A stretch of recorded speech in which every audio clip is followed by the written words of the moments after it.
먼저 야고보서의 주제의 흐름을 잠깐 짧게 정리하도록 하겠습니다. 야고보서의 수신자들은 표면적으로 지금 시험 가운데 있습니다. 시험을 당했어요. 그 시험은 로마 제국의 내러티브입니다. 곧 힘과 권력과 부가 인생됨과 또 인생의 기쁨, 삶의 의미를 결정한다라는 이 메시지가 바로 지금 야고보서의 수신자가 당하고 있는 시험이죠. 네, 오늘날에도 본질상 같은 메시지가 우리의 삶을 둘러싸고 있다는 걸 잘 알고 계실 것입니다. TV를 켜면 힘에 대해서 말하고 있죠. 그리고 드라마를 보면 권력에 대해서 말하고 있고요. 또한 우리의 동창들을 만나면 돈 이야기 참 많이 하죠. 그렇죠? 그리고 우리가 학부모들의 모임에 가면 결국은 힘과 권력과 돈을 갖게 만들어주는 학벌을 위해서 모든 욕망과 아니면 모든 방법, 노하우들이 거기 안에 터져 나오는 것을 보게 되죠. 그래서 우리가 이런 세상 내러티브가 가득한 곳에 2-3시간 정도만 딱 그 교제권 안에 들어가 있으면 갑자기 없던 불안이 막 생겨나기 시작하고요. 내가 몰랐던 정보가 너무 많아가지고 그런 정보를 듣다 보면 없던 불안이 생기기 시작하고 갑자기 불평이 나오기 시작해요. 또 한편에 시기심이 터져 나오게 됩니다. 왜 그럴까요? 내러티브 곧 이야기는 귀로 들어가 마음에서 욕망을 만들어내기 때문에 그렇습니다. 그리고 우리의 모든 욕망은 비교의식 가운데 확인되죠. 그렇죠? 그럴 거예요. 근데 교회는 그들을 둘러싼 세상의 메시지에 지금 점점 빠져들고 있습니다. 야고보서의 수신자들이 점점 세상의 내러티브에 점점 잠식당하고 있는 상황이었습니다. 그래서 세상과 똑같은 것을 욕망하기 시작하는 것이죠. 똑같이 욕망하고 있습니다. 그래서 당시 교회에서는 첫 번째, 경제적 수준에 따라서 서로를 차별하는 일이 교회 안에서 벌어지고 있었습니다. 세속적인 세계관으로 서로를 평가하는 일이 그렇게 벌어지고 있는 것이죠. 그리고 차별이 나타나자 두 번째로 서로 판단하고 다투는 일이 교회 안에서 벌어지기 시작합니다. 다툼의 원인은 뭘까요? 4장 1절을 보십시오. 너희 중에 싸움이 다툼이 어디로부터 나느냐? 너희 지체 중에서 싸우는 정욕으로부터 나는 것이 아니냐라고 말하고 있죠. 그렇죠? 그러니까 모든 다툼이 욕심에서, 욕망에서 다툼이 만들어지는 것이죠. 여러분, 다툼, 날아간 전쟁도 마찬가지인데요. 다툼이란 건 뭐냐면 유한한 것을 두고 두 사람 이상이 소유권을 주장할 때 벌어지는 게 다툼이죠. 집안에서 다툼이 일어난 건 뭐냐면 집안에 권자가 있잖아요. 그것을 두고 남편과 아내가 두 사람 이상이 그걸 두고 다투면 그 소유권을 주장하면 다툼이 생기는 거죠. 그렇죠? 그런 일이 벌어져요. 욕망할 때 발생합니다. 종합하면 세상의 이야기가 우리 안에서 욕망을 만들어내고 그리고 그 욕망이 차별과 다툼을 만들어낸다라는 게 지금 야고보서의 전체 내용 안에 흘러가는 이야기들이죠. 그런데 야고보는 이 차별과 다툼이라는 이 분열증에 현미경을 대고 이제 그걸 관찰합니다. 그러면서 이 분열증이 말을 통해서 시작되고 진행된다라는 걸 발견해요. 그러니까 예를 들면 세포를 보면 막 세포가 확산되는 거 있잖아요. 재증식하는 거. 마치 그것처럼 말을 통해서 이런 모든 다툼과 차별이 급속도로 교회에 확산되고 있다는 걸 보게 되는 것이죠. 그래서 오늘 살펴볼 이 말이라는 주제가 이제 어느 위치에 있다는 걸 대강 여러분이 감을 잡으셨을 거라고 생각합니다. 야고보는 있잖아요. 참된 경건의 표지로 말을 말합니다. 우리의 언어에 대해서 말하고 있습니다. 그래서 1장 26절의 말씀 이랬죠. 누구든지 스스로 경건하다 생각하며 자기 혀를 재갈 물리지 아니하고 자기 마음을 속이면 이 사람의 경건은 뭐다? 헛것이라 라고 이렇게 말하고 있습니다. 야고보서 3장을 통해 오늘 저는 이 말과 관련된 두 가지를 크게 살펴볼 텐데요. 첫 번째로는 말이 가진 힘과 파괴적인 독성에 대해서 함께 살펴볼 것이고요. 두 번째, 언어 분열증, 곧 한 입으로 하나님을 찬양하고 다른 사람을 저주하는 이 영적 질병의 원인과 그 치료법에 대해서 두 번째로 다루도록 하겠습니다. 이제 첫 번째 볼게요.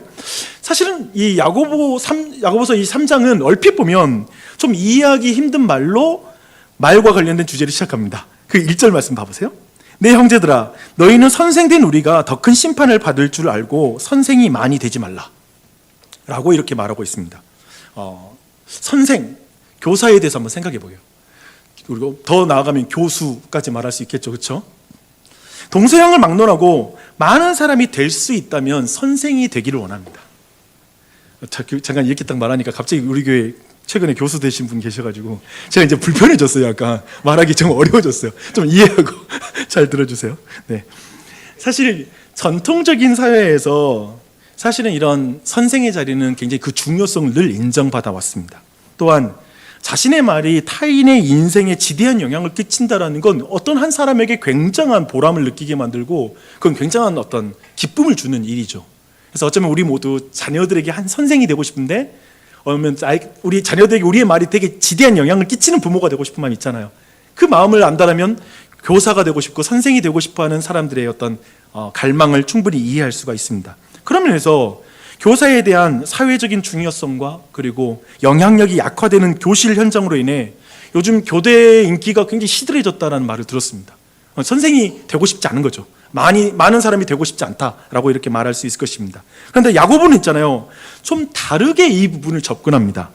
인간됨과 인생의 기쁨, 인생의 의미에 대해 말을 많이 하게 되는 그 선생이 더 큰 심판을 당할 것이니 선생이 많이 되지 말라고 이렇게 말하고 있습니다. 그래서 오늘 이 말에 또 우리 교회 교사들 너무 스트레스 받을 수 있을 것 같아가지고, 근데 지금 이렇게 말하는 핵심, 1절에서의 핵심은 뭐냐면 하나님이 사람의 말을 굉장히 중요하게 생각한다는 것입니다.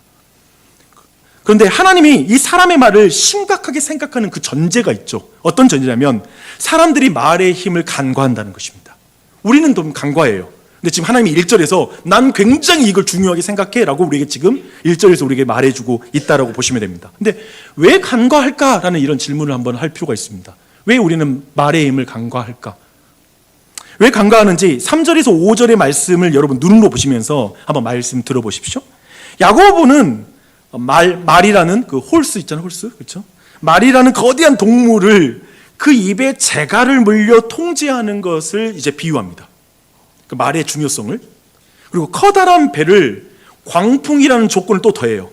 그러니까 쉽게 말하면 핸들링 할 수 없다는 거죠. 그렇죠? 어떻게 할 수 없는 그런 건데 그 커다란 배, 광풍까지 만난 배도 작은 키로 운행을 할 수 있다라고 해서 말하고 있죠. 그리고 마지막으로 작은 불이 숲을 불태우는 것에 비유합니다. 여러분, 여기까지 이 세 가지 비유를 여러분 들었을 때 왜 우리가 말의 힘 그리고 입의 힘을 간과하는지 여러분 아시겠어요? 여기에 공통점이 뭐죠? 그 공통점이 뭐죠? 그것은 뭐냐면 혀는 작은 지체라는 것입니다. 작아 보이는 거예요. 그러니까 간과하는 거예요. 우리가 생각하기에 말은 작아 보이지만 우리의 생각보다 훨씬 더 강력하다라는 게 이 메시지죠. 이 비유의 핵심 메시지죠.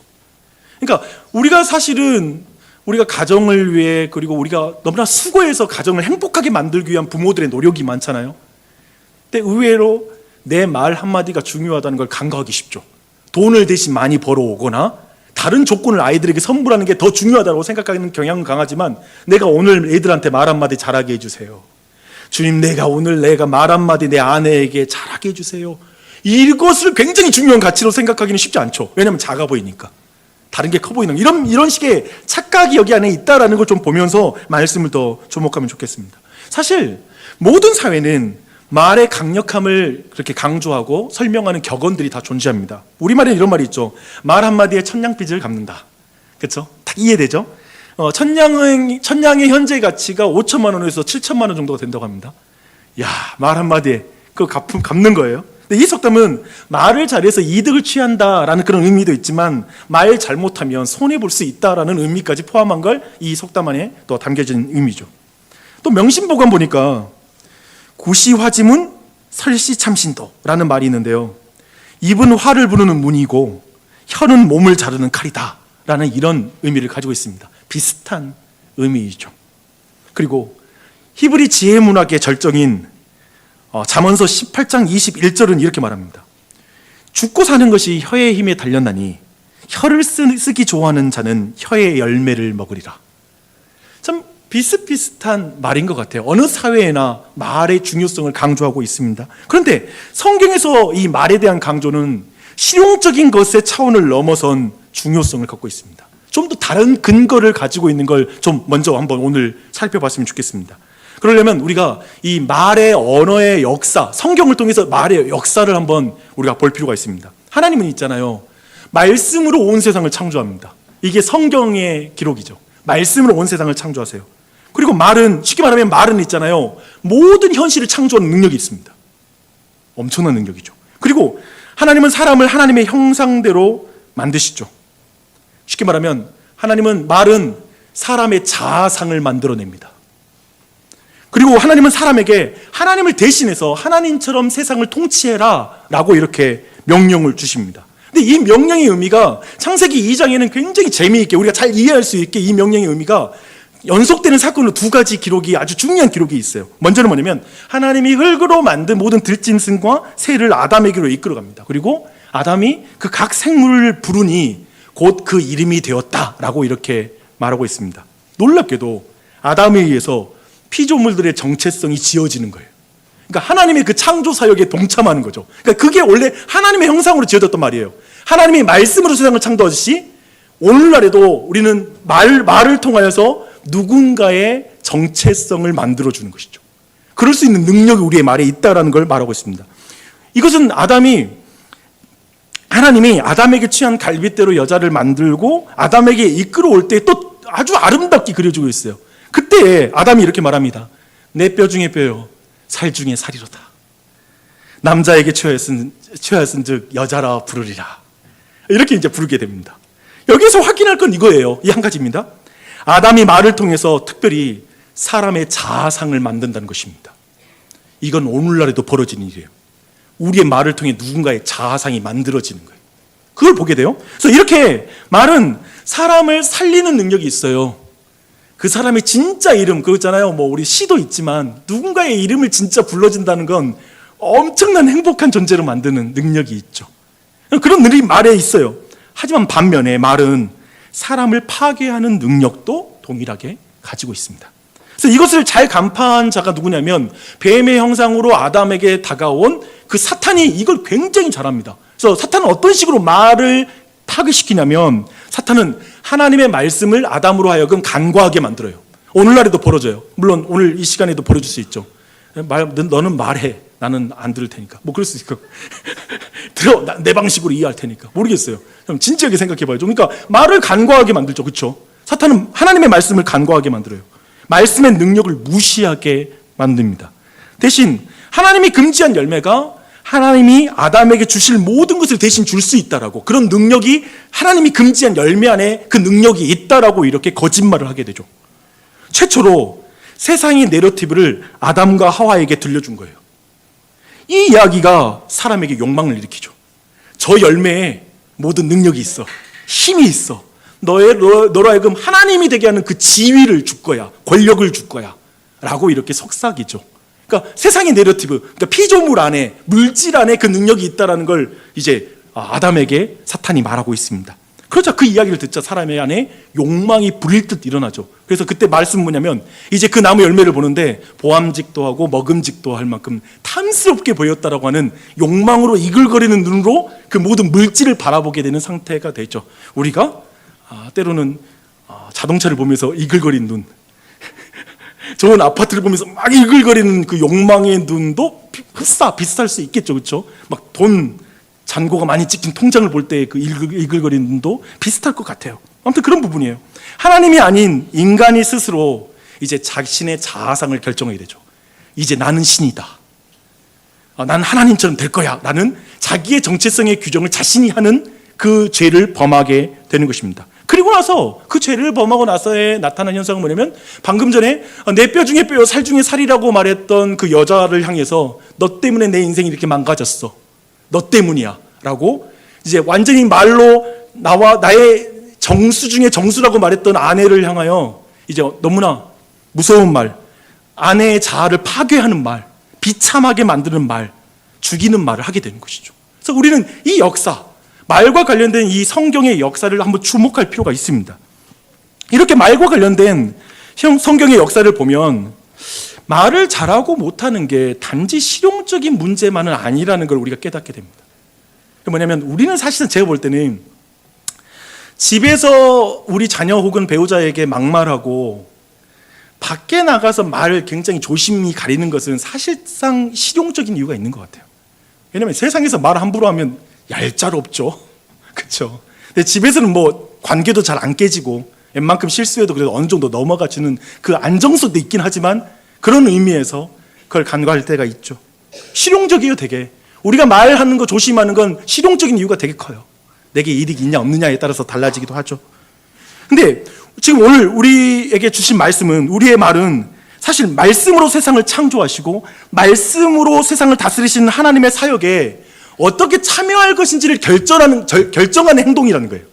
그러니까 오늘 내 말이 하나님께서 여전히 지금도 창조하는 일을 하는데 누군가에게 말씀을 주시고 그의 마음에 새로운 걸 창조하고 질서를 만들고 공허한 것을 채우고 어둠 가운데 빛이 되는 말씀을 하나님이 하시는 사역을 하는데 거기에 참여할 것인지 말 것인지를 결정하는 거죠. 도리어 그걸 파괴할 수 있는 자리에 간다는 거죠. 그러니까 말 한마디가 굉장히 다른 의미로 지금 우리 모두에게 부여가 되겠죠. 일단 우리는 말로 타인의 자아상을 만들 수도 있고요, 다른 사람의 자아상을 완전히 파괴할 수도 있습니다. 생각해보면 지금 여러분 자신의 자아상이 어떻게 형성된지 생각해 보세요. 사실 여러분은 태어날 때부터 지금까지 부모님의 말부터 해서 수없이 많은 말에 의해서 여러분의 자아상이 형성됐다는 걸 부정할 사람이 없어요. 저 같은 사람도 정말 그랬다가 어느 순간 하나님의 말씀 들어서 내 자아상이 뒤집어졌죠. 그러니까 내가 태어났던 환경과 그 환경에서 들은 사람의 말로만 내 자아상이 만들어진 게 아니라 저는 성경의 말씀과 하나님의 말씀 통해서 저는 제 자아상이 새롭게 변화되는 경험을 해서 이 자리에 있는 대부분 많은 분들도 그런 경험을 가지고 이 자리에 나와 있을 거라고 생각합니다. 하지만 어렸을 때부터 부모님과 주변에 있는 사람에 들었던 말들이 여전히 여러분을 괴롭히고 있겠죠. 여전히 여러분의 삶에는 지대한 영향을 끼치고 있고 여러분의 판단에 영향을 끼치고 있는 그런, 여러분의 자아상에 영향을 주고 있는 그런 말일 거예요. 야고보는 있잖아요. 그래서 이제 이런 혀의 어떤 힘을 간과할 때 오는 파괴적인 독성을 이렇게 말합니다. 혀는 곧 불이요 불의의 세계라. 혀는 우리 지체 중에 온몸을 더럽히고 삶의 수레바퀴를 불사르느냐니 그 사르는 것이 지옥불에서 나느니라. 혀는 능히 길들일 사람이 없나니 쉬지 아니하는 악이요 죽이는 독이 가득한 것이라. 말이란 게 악이요 죽이는 독이 가득하다는 말이 여러분 이해되세요? 여러분 그런 경험 있으세요? 진짜 아프게 말한다, 저 사람 정말 말 한번 진짜 독하게 말한다 싶은 그런 말들로 여러분이 정말 비참한 적 있습니까? 사실 뱀의 달콤하고 그리고 매력적인 그 말, 아담과 하와의 독립성을 존중해 준 것 같은 말, 하지만 그것은 아담의 정체성을 파괴하는 독이었죠. 독과 같은 말이었죠. 그걸 먹으면, 그 말을 받아들이면 죽는 거였죠. 근데 그런 말이 있어요. 이번에 제가 말씀을 보면서 또 이 안에서 제가 되게 와닿았던 말의 측면은 뭐냐면 삶의 수레바퀴를 불사른다라는 이 표현이었습니다. 수레의 바퀴가 불살라지면 어떻게 되죠? 수레가 못 움직여요. 그냥 거기서 무력하게 있어야 돼요. 우리는 지금 우리 시대 가운데 어떤 사람의 독한 말로 인해 꽃다운 젊은이가 인생 수레가, 그의 인생의 수레가 살라지는 것을 목도하며 전 국민이 분노하고 있죠. 독과 같은 말로 인해 꽃다운 젊은이들이 실수를 만회할 기회를 잃어버리고 직장을 포기하고 떠나야 되는 상황을 보면서 속상하죠. 다 말이에요. 그 오랜 기간 준비를 한 인재들의 자아상이 다 깨져서 무력해지는 것을 볼 수도 있어요. 말이 무서워요. 쉽게 우리는 내뱉지만 누군가는 그 자아상이 깨져서 아무 일도 못하는 거야. 자기 안에 있는 모든 장점도 그리고 실력들도 다 죽어버리는 거예요. 심지어 스스로 목숨을 끊는 경우를 우리는 보고 있습니다. 말 때문입니다. 근데 있잖아요, 자신의 독한 말로 배우자의 자아상이 깨지고 있고 자녀의 인생 바퀴가 망가지고 있고 주변에 큰 피해를 주는 사람이 스스로 자신의 말의 능력 그리고 그 파괴력을 알고 있을까요? 알면서는 못하겠죠. 그러나 그렇게 하고 있죠. 다른 질문 한번 해볼게요. 여러분 주위에 있는 그리스도인들 중에 다른 사람의 인생의 수레의 바퀴를 말로 태우고 있는 그리스도인들 본 적 없습니까? 참 그리스도인인데 말로 구원을 받았는데, 말씀으로 구원을 받았는데 말씀으로 사람 죽이는 사람이 있죠. 야, 어떻게 그리스도인이 저래? 라고 생각하는 사람도 있을 수 있겠죠. 근데 그들의 공통점이 있다는 거예요. 제가 보니까 우리 모두 알 거예요. 그들의 공통점이 뭐냐면 그들이 말로 누군가 자기의 말로 고통받고 있다라는 걸 의식을 못해. 신기해. 어떻게 자기 반성 능력이 저렇게 떨어지지 싶을 정도로 이상하게 사람이 자기 말로 누군가 상처받는 것이 도저히 안 믿어지는 거예요. 인식 자체를 못하는 걸 우리는 보게 돼요. 심지어 그리스도인도 그럴 수 있다는 것이죠. 근데 왜 그럴까라는 걸 한번 질문해 보는 거예요. 왜 그럴까? 왜 그럴까? 말로 다른 사람의 자아상을 깨뜨리는 이들은 하나같이 말합니다. 이거더라고요. 내가 틀린 말 한 거 있어? 내가 틀린 말 했어? 그 오름에 대한 자기 확신은 피해자들의 고통까지도 비난하게 만들죠. 제가 보니까 자기 말로 누구의 자녀가 죽어서 그 장례식장에 가서 있잖아요. 무슨 마음을 마음에 품냐면 그냥 거기서 미안한 척하지만 뭐라고 생각할 수 있냐면 어휴 약해 빠진 것들 말 한마디에 그렇게 죽으려면 그래 살지 말아야지 뭐. 어쩌면 그 인간 안에 있는 마음 그건 같아요. 상대가 약해 빠져서 이렇게 말에 상처받았다라고 생각하는 것이죠. 그럴 수도 있다는 것이죠. 근데 여기에서 기독교인들이 더 무서운 건요 이 부분입니다. 기독교인들 뭐라고 말하냐면 나는 진리를 말했을 뿐이야. 우리는 진리, 오름의 경계를 넘어서서 진리, 하나님 말씀 말했을 뿐이야. 나는 진리를 말할 뿐 그들이 듣던 말던 뭐 그걸로 마상을 입던 말던 그건 그 사람 책임이지 라고 생각할 수 있을까요 없을까요? 저는 그런 의미에서 이 부분, 그러니까 스스로 누군가에게 상처를 주면서 자기 반성 능력이 없는 부분에 되게 자기 옳음이라는 확신이 있고 내가 옳다, 너보단 옳아 라는 어떤 그 마음이 있고, 그런 의미에서 볼 때 우리 모두는 에베소서 4장 15절에서 이 옳다는 마약에서 벗어나는 길을 발견할 필요가 있습니다. 에베소서 4장 15절은 이런 말씀합니다. 오직 사랑 안에서 참된 것을 하여 범사에 그에게까지 자랄지라 그는 머리니 곧 그리스도라. 성경을 보니까요 오직 사랑 안에서 참된 것을 하여의 원어는 뭐냐면 참된 것을 말하여입니다. 하여가 말하여예요. 말하여.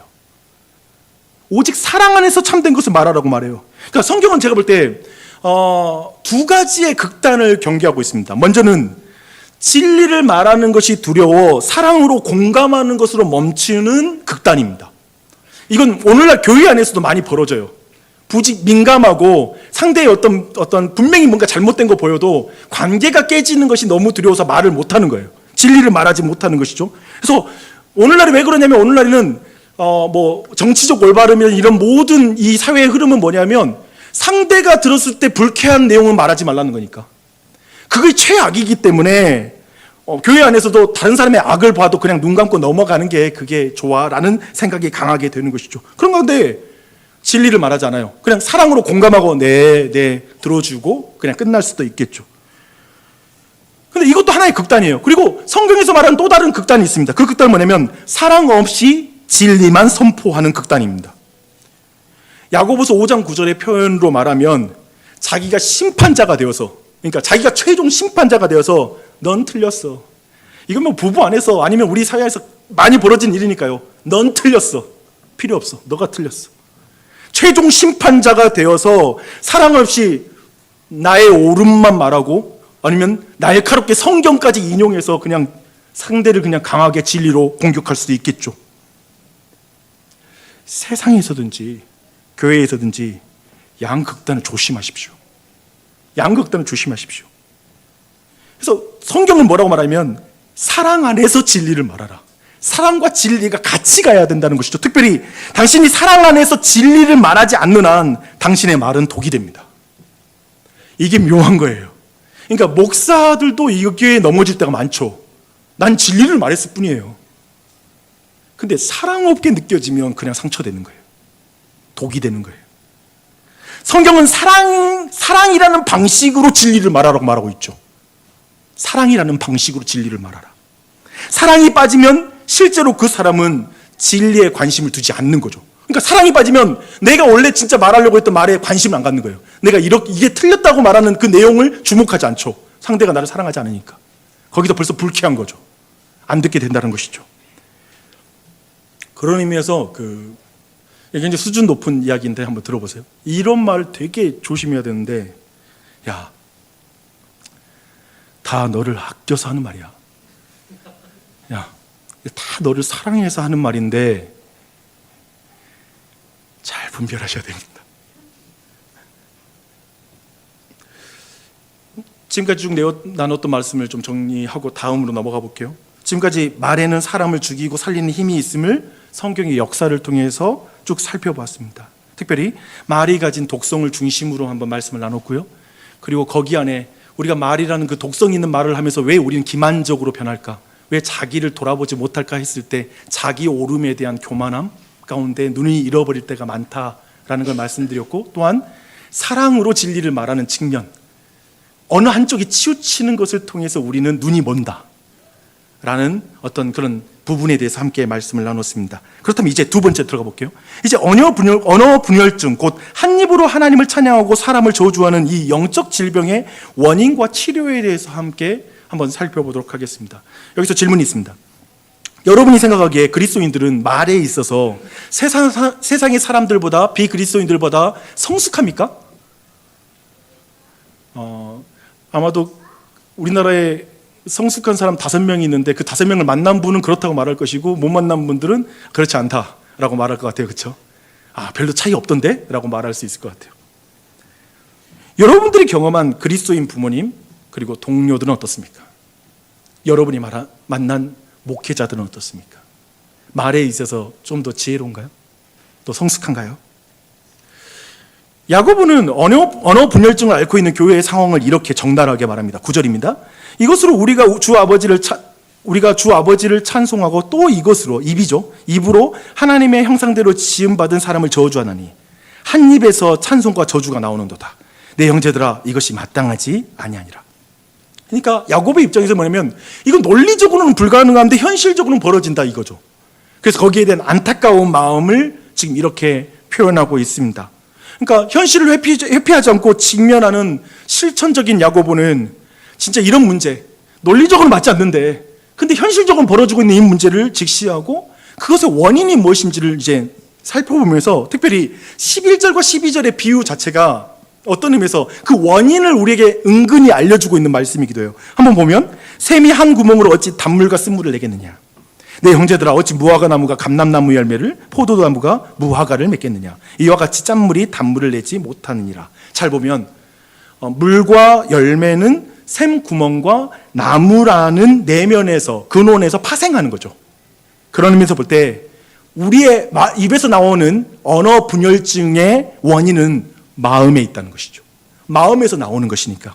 이것은 분명히 야고보가 예수 그리스도의 가르침을 분명히 알고 이 말을 하는 것일 거예요. 마태복음 12장에서 예수님이 이렇게 말씀하십니다. 독사의 자식들아, 너희는 악하니 어떻게 선한 말을 할 수 있겠느냐. 이는 마음에 가득한 것을 입으로 말함이라. 선한 사람은 그 쌓은 선에서 선한 것을 내고 악한 사람은 그 쌓은 악에서 악한 것을 내느니라. 사람의 말은 마음에서 내는 것이죠. 그렇다면 언어 분열증의 원인은, 입이 분열되는 이유는 마음이 분열되었기 때문이죠. 이것을 야고보서는 이렇게 표현합니다. 두 마음을 품어. 그러니까 두 마음을 품었다는 것입니다. 세상 내러티브가 만드는 마음, 그리고 성경이 만드는 어떤 이야기들, 이렇게 알고 있는 교리적인 지식들이 만드는 마음, 그런 게 분열되는 것이죠. 두 마음을 품으니 한 입에서 찬송과 저주가 지금 나오고 있습니다. 근데 여기에서 이제 야고보서는 여기에 대한 치료를 이제 크게 두 가지로 말씀해서 하는 걸 제가 좀 분류를 할 수 있다고 생각해요. 14절부터 16절은 소극적인 치료법입니다. 그건 뭐냐면 분열된 마음에 있는 것이 무엇인지 분별하라라는 것입니다. 그러니까 네 마음에 지금 쌓고 있는 게 뭔지를 먼저 분별해라라는 게 성경의 가르침이죠. 14절입니다. 그러나 너희 마음속에 독한 시기와 다툼이 있으면 자랑하지 말라. 진리를 거슬러 거짓말하지 말라. 이러한 지혜는 위로부터 내려온 것이 아니요 땅 위의 것이요 정욕의 것이요 귀신의 것이니. 그래서 세상의 이야기가 만들어내는 그 욕망을 한번 보십시오. 그것은 분명히 마귀가 하와와 아담에게 들려준 이야기와 되게 비슷한 이야기를 하는 거예요. 저 열매를 취해라. 저 힘과 권력과 부를 취해라. 저 돈을 취해라. 그러면 그것이 너를 하나님처럼 되게 할 거야 라고 말하는 것이죠. 이와 관련된 수많은 지혜가 이 세상에 있어요. 야고보는 두 가지의 지혜로 나눕니다. 땅의 지혜와 위로부터 오는 지혜. 그러니까 이 땅의 지혜는 어마어마하게 많죠. 얼마나 많은 인생관이 있습니까? 그 지혜가 있어요. 근데 그것은 하나같이 우리에게 소유에 대한 욕망을 일으키고 거기에 치닫게 만들 것입니다. 더 많이 가져라. 더 많은 힘, 더 많은 권력, 더 많은 부를 쌓아라. 그게 너다. 그게 너다. 라고 말하는 것이죠. 그러면 더 많이 가지려고 야고보가 말한 것처럼 시기하고 다투죠. 그리고 그런 모든 건 더 많이 가지면 자랑하고 싶으니까. 그리고 남들보다 덜 가지면 비참함을 느끼죠. 그 맥락을 말하고 있습니다. 그것이 그 사람의 정체성이니까요. 그렇게 연결해요. 그래서 여러분 모두에게 질문하고 싶습니다. 여러분의 마음에는 무엇이 있습니까? 여러분은 마음에 무엇을 쌓고 있습니까? 라는 질문입니다. 그것을 잘 분별하셔야 돼요. 특별히 말씀 준비하다가 직접적 오늘 말씀과 관련은 없긴 하지만 올해 교회 직분자 피택을 앞두고 있기 때문에 제가 말씀 근거에서 한 가지 예언을 하면 또 막 불안하죠, 그렇죠? 근데 한 가지 좀 말씀드리고 싶어요. 근데 이 내용이 지금 우리 교회가 그렇다는 말이 아니라 마귀가 이렇게 역사할 수 있겠다라는 부분을 여러분에게 좀 말씀을 드리고 싶습니다. 마귀와 그리고 이 세상은 직분을, 어떤 지위를, 힘과 권력을 주는 소유로 생각하게 만들 것입니다. 세상의 지혜로 보면 자랑스러운 자리죠. 야, 목사 됐대, 장로 됐대, 뭐 됐대 하는 게 그 지위가 자랑스러운 거예요. 사실 나눔과 봉사의 자리인데 그것을 망각하게 될 수 있다는 거죠. 마귀가 이렇게 이야기를 막 하면, 속삭이면. 그러면 세상적인 이런 지혜로 보면 직분자가 3명이 아니라 한 10명쯤 장로 세워도 될 것 같은데, 아무튼 그 파일을 넓히면 되잖아. 그럼 다툼이 좀 사라질 테니까요. 아니면 그렇지 않다면 그것을 들고 이 세상 이야기에 전도되어서 이 세상 이야기로 직분을 보게 되면 시기하고 다투는 일이 벌어질 것입니다. 그리고 피택 결과로 자랑하거나 낙심하는 일이 벌어지겠죠. 이런 위험이 도사리고 있습니다. 이 안에도 세상의 이야기와 하나님의 이야기가 흘러가고 있죠. 분열증이 도사리고 있습니다. 그래서 참 직분을 세운다는 건 교회에 세우려고 했던 건데 어마어마하게 많은 교회가 직분자 세우다가 교회가 나눠집니다. 최종적으로 분열됩니다. 여러분, 말 조심하십시오. 입에 파수꾼을 세우십시오. 그런데 제가 볼 때는 야고보서의 접근 방법은 그냥 말 조심하자, 파수꾼을 세우자는 수준이 아니에요. 근본적으로 혀가 길들여지지 않는다고 말해요. 접근법이 달라요. 저는 이번에 그 피택 과정을 통해서 교회 안에 잡음이 100% 생긴다고 난 생각합니다. 벌써 예상했어요. 우리 교회에 잡음 생깁니다. 근데 내가 말하고 싶은 건 뭐냐면 교회가 원래 그래요. 그러니까 너무 당황스러워하지 마세요. 잡음 들리고 막 그런다고 해서 당황스러워하지 마세요. 예상하고 있으면 제가 볼 때 이거예요. 잡음이 없는 교회가 건강한 것이 아니라 잡음에 어떻게 대응하는가가 중요합니다. 그래서 우리는 도리어 우리 자신, 우리 교회가 대단히 성숙한 교회에서 이런 문제들 잡음 없이 아주 건강하게 할 거라는 그런 자만을 갖지 마시고요. 우리 죄성이 그 정도로 호락호락하지 않아요. 우리가 알잖아, 우리 실력을. 굉장히 가볍지 않아. 여기 대부분 사람들이 어쩌면 아유, 우리 교회 그러겠어요, 그럴지 몰라. 본인이 대상이 아니니까 그런 거예요. 도리어 우리는 야고보서의 말씀을 믿어야 됩니다. 사실은 있잖아요. 그래서 야고보는 말하잖아요. 지혜가 부족한 것은 모든 사람에게 후히 주시고 꾸짖지 아니하시는 하나님께 구하라. 제가 이 말 부탁드린 게 뭐냐면 올교회 피택 과정과 피택 대상이 되는 분들을 위해서 기도해 주시라는 거예요. 이 말하려고 그래요. 이거 기도 안 하면 그 본인뿐만 아니라 여러 가지 유익하지 않습니다. 그냥 망가집니다. 기도를 많이 해 주셔야 돼요. 기도해야 돼요. 그러니까 지혜를 구해야 돼요. 한 위로부터의 지혜를 구해야 돼요. 지금 땅 아래의 지혜로 이 부분을 접근해서 생각하면 문제가 많이 생긴다고요. 그래서 야고보가 제시하는 적극적인 분열 치료법을 주목할 차례입니다. 그게 17절 18절이 적극적인 치료법이에요. 이렇습니다. 오직 위로부터 난 지혜는 첫째 성결하고 다음에 화평하고 관용하고 양순하며 긍휼과 선한 열매가 가득하고 편견과 거짓이 없나니 화평하게 하는 자들은 화평으로 심어 의의 열매를 거두느니라. 저는 이 말씀이 분명히 우리의 본성상 우리의 상태를 전제하고 있어요. 본성상 사랑으로 진리를 말하는 지혜를 가진 사람이 있으면 여기 나와 보세요. 제가 보니까 이거 안 되더라고요. 사랑으로 진리 말하는 거 안 돼요. 좋은 의도를 가지고 우리가 사람 잡는 데 전문이잖아요. 제가 이제까지 토론하고 부부싸움을 해본 결과, 그리고 교회에서 수없이 많은 어떤 회의를 해본 결과 모든 의도는 선해요. 다 모두 난 좋은 의도로 말했어. 근데 그걸로 죽여놔. 그게 그거예요. 그러니까 나로부터 지혜가 안 나와요. 실력이 안 나온다는 것이죠. 그래서 우리는 예수님에게 배우는 지혜가 필요해요. 말씀이 육신이 되신 예수님을 통해 화평케 하는 말이 뭔지를 배우는 것. 부드러운 말, 넉넉하게 품는 관용의 말, 불쌍히 여기는 말, 긍휼히 여기는 말을 하고요. 편견과 거짓된 추측에 근거한 말을 하지 않는 것. 잘 보세요. 제가 보니까 그러는 것 같아요. 이런 과정에서는 100%가 뭐가 나오냐면, 목사님 저 말씀 하시는 거 보니까 무슨 의도가 있네. 저 방법 의도가 있네. 추측과 편견, 아무튼 우리 모두 바이어스 엄청나게 만들어내니까. 제 말은 제가 그러면 이젠 요 박영주 목사가 하는 대로 다 따라오면 됩니다. 그 말 하는 게 아니에요. 저도 워낙 문제가 많은 사람이어서 그런 말 하는 게 아니라, 최소한 상대에 대해서, 모두에 대해서 편견과 추측의 말을 하지 않는 게 위로부터 오는 지혜가 임해야지만이 가능하다. 세상 지혜를 보면 딱 정치적으로 보지 않으세요? 딱 판 나오잖아요. 세상 지혜를 보면 저거 어떤 의도네. 여러분 그 정도 수준 다 되잖아요. 대기업에 있다는 그 눈치가 많아 좋아지는 거죠. 그거 잘 돼야지 대기업에서 살아나오니까. 그래서 결과적으로 교회가 어떻게 되냐면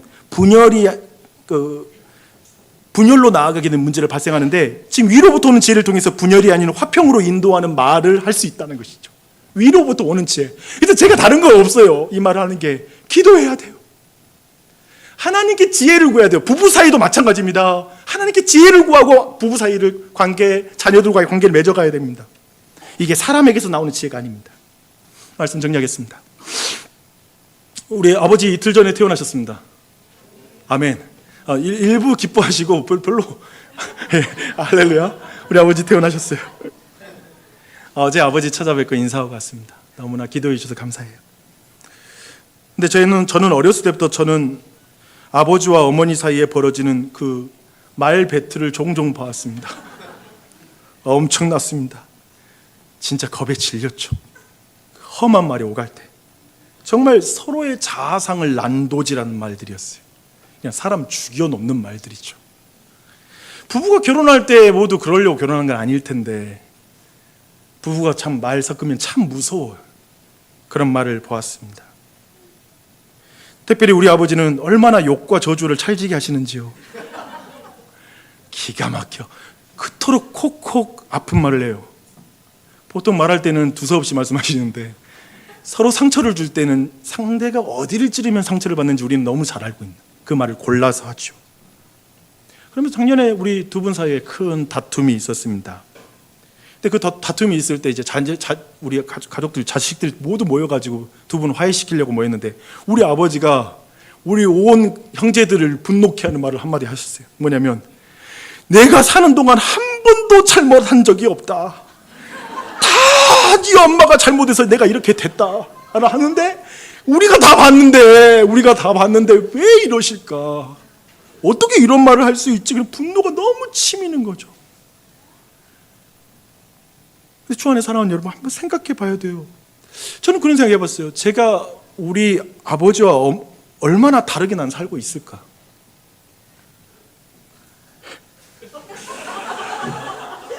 여러분이 보고 자라온 부모님과 우리는 얼마나 다르게 살고 있을까요? 그분들이 가진 언어와 서로를 대하는 방식을 얼마만큼 우리는 극복하고 살까요?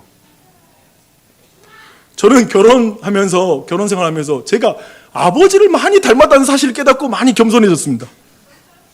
진짜 내가 너무 싫어했는데, 내가 아버지를 사실상, 왜냐면 내가 왜 안 닮았다고 생각하냐면, 나는 아내와 관계 안에서 아내가 나한테 불평하거나 그럴 때마다 내가 그냥 마음에서 막 솟구쳐 올라오면서 했던 말이기도 하고 속으로 삼켰던 말이 뭐냐면, 내가 아버지처럼 술을 마셔? 내가 노름을 했어? 내가 개짓질을 했나? 집에서 내가 또 시간을 얼마나 많이 보내는데, 내가 이렇게 함께 같이 하고 있는데 왜 이렇게 내 아내는 불만이 많을까 싶었어요. 내가 너무 옳은 거예요. 아무래도 아버지랑 비교하면 내가 그렇게 좋은데 지금 왜 불평이야? 뭐가 불만이야? 근데 제가 본 게 뭐냐면, 정확하게 우리 아버지가 자기 욕망 중심의 사람인데 내가 그렇게 내 욕망 중심이더라고요. 이건 바뀐 게 없더라고요. 내가 목사라는 옷도 입었고 기독교라는 옷도 다 입었지만 내 안에 이 욕망 중심으로 부부관계를 망치고 있다는 게 보이더라고요. 상대에 대한 편견과 거짓이 가득한 자기 판단 속에 분쟁하고 나만 옳다고 생각하고 넘어가 주지 않고 거칠게 말하고 용서하지 못하고 살 때가 있었죠. 한 주, 두 주. 가장 심했던 게 한 달쯤 말 안 하고 산 적도 있는 것 같아요. 아이고, 지옥이죠. 저는 다 이해가 돼요. 그래서 웬만한 부부 상담은 그냥 같이 울어줄 수 있어. 같이 말만 하면 같이 울어줄 준비되어 있습니다. 그러니까 저희 교회는 제가 볼 때 너무 행복한 척 해가지고 저는 도움이 안 될 것 같은데 좀 어려운 분은 찾아오세요. 같이 울어줄 마음이 있으니까. 같이, 똑같이. 나는 거기서 진짜 내 자신의 모습을 많이 보면서 그냥 내가 옳다고 생각하는 게 얼마나 무서운지를 배웠던 것 같아요. 근데 이제 배워요. 오직 사랑 안에서 참된 것을 말하여 범사에 그에게가 자랄지니 그는 머리니 곧 그리스도라. 옳은 말조차도 사랑으로 해야 된다는 법을 배우는 거예요. 잠언서 25장 25절 오래 참으면 관원도 설득할 수 있나니 부드러운 혀는 뼈를 꺾느니라. 부드러운 말이 사람의 가장 완고한 저항도 무너뜨릴 수 있다는 말이죠. 주 안에 사랑하는 여러분, 놀랍게도 성경은 최초의 그 말의 심각한 타락이 부부 사이에 일어나는 걸 보여주죠. 우선 그런 의미에서 적용을 이렇게 하고 싶습니다. 부부끼리 부드럽게 말하십시오. 상대를 존중한다는 걸 충분히 보여주면서 좀 많이 들어주면서 이야기를 풀어가십시오. 그게 경건한 것이에요. 그게 경건한 것이에요. 우리 문화를 보세요. 우리 자녀들이 살아가는 문화죠. 하고 싶은 말만 하는 문화예요. 상대가 어떻게 듣던 그것을 듣는 사람이 어떤 상처를 받건 상관없이 그건 그 사람이 책임이라고 말하고 자기 자신에게 솔직하게 말하는 게 진정성이라고 말하는 문화 속에 우리는 살고 있죠. 근데 내가 최근에 그 학교 교사 선생님 이렇게 이런 스스로 목숨을 끊고 하는 그 상황 속에서 막 댓글을 달리는 거 아니에요. 어떤 거냐면 그러니까 그 사람 멘탈이 약한 거지.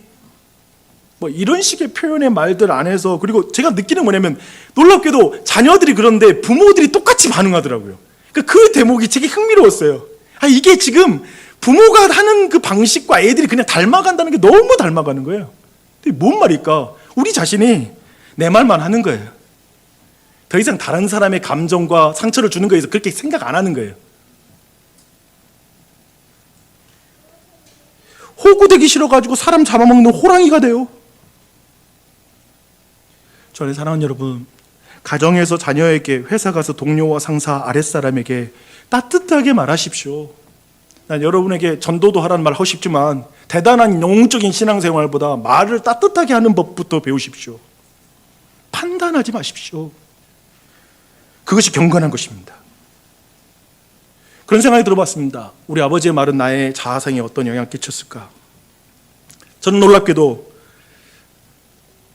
하나님 아버지는 예수님을 통해서 나의 진정한 자아에 대해서 말씀해 주셨습니다. 어제 아버지에게 요한복음 13장 말씀을 읽어드리고 요한복음 13장 말씀이 이렇게 시작하거든요. 예수님께서 자기 사람을 사랑하실 때 끝까지 사랑하셨다. 그 말씀 한 장 읽어드린 다음에 이렇게 말했습니다. 아버지, 몸속에 아직 암이 남아있는 거 아시죠? 이제 아버지 그렇게 우리 인생이 길지 않아요. 아버지 삶이. 남은 시간 동안 엄마에게 좋은 말 많이 해주세요. 자식 손주들 보면 아버지 마음껏 사랑한다고 축복 많이 해주세요. 아버지에게 남은 사람들을 끝까지 사랑하고 가시면 돼요. 그리고 예수님 계시잖아요. 그렇게 말씀을 나눴습니다. 말씀으로 구원받은 여러분, 말로 주님을 닮아가십시오.